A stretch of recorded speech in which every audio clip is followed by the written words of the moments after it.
Hey guys, and welcome to Best Reviews. We're giving you our honest take on the top products people are buying online. Today, we're taking a look at drones. We here at Best Reviews use drones every day. So we're gonna take a look at all different kinds of drone categories and help you determine which one is the best for you. Now, at the start, drones may seem intimidating, but after a little bit of practice, you can find that they're actually really fun to fly. So we're starting off here with hobby drones, and these are a fantastic place to start if you're a beginner, just learning to fly. These all come in at a lower price point, and the controls are a little bit more bare bones, which means when one of these comes crashing into the concrete in front of your house or sailing off into the horizon, never to be seen again, as we've unfortunately experienced firsthand, you don't necessarily feel as bad because you know that these are sort of training drones in a sense. Because the hobby drones tend to be a little lighter weight, they're a little less stable in higher wind environments. But that being said, if you end up mastering the ability to fly these drones, you're gonna feel that much more comfortable when you make that jump up to a higher end model. We have two models right here. This is the Holy Stone Predator. This model comes in at around $40. This is the Holy Stone Quadcopter, and this one comes in at around $100. Camera functionality is gonna be pretty minimal on both of these. The Holy Stone Quadcopter does have a camera on it. The Predator doesn't have a camera on it at all. So these are great drones to just get started out, to train, to practice with. Both drones that won't hurt your wallet too much. So we're looking here at the next tier up, which are mid-range drones. And these are fantastic for their portability and ease of use. They're gonna fly further, they're gonna fly faster, and generally they're gonna have more airtime than your hobby drones. But perhaps the most significant jump is gonna be seen in the camera quality. With these drones, you're gonna be shooting a lot more high quality images and video than you ever would with a hobby drone. So these are for the next step up when you're ready to take that jump. We're gonna take a look at two of DJI's models here.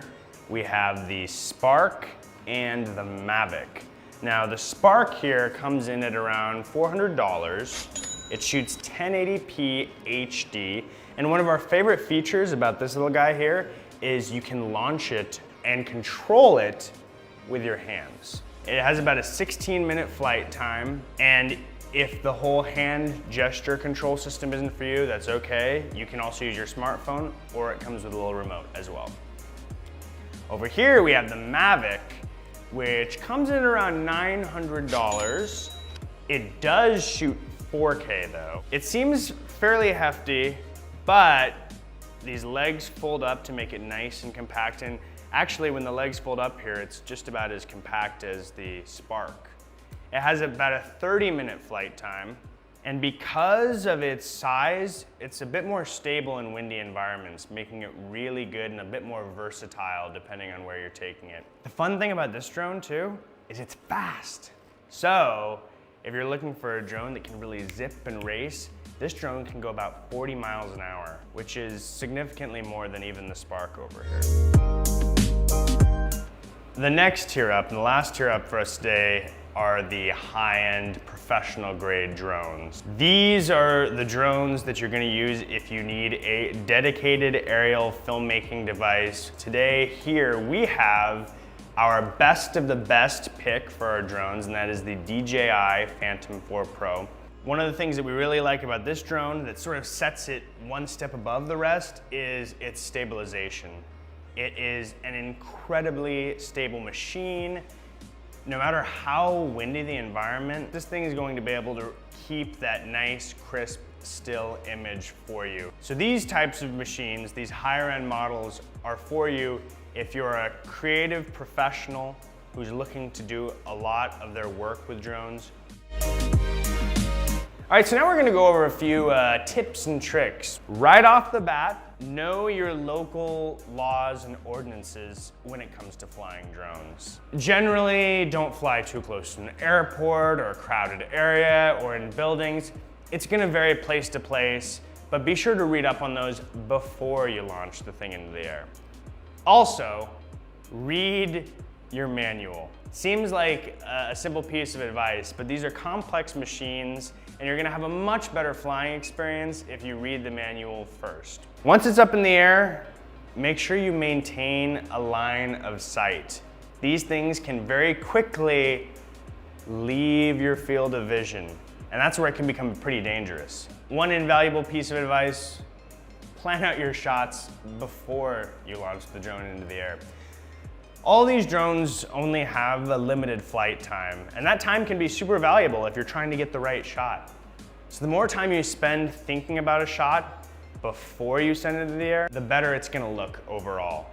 And you're only gonna be able to get those really cool, really nice, smooth pan shots through lots and lots of practice. So take time to practice with your drone and have everyone on your Instagram thinking, that's fire.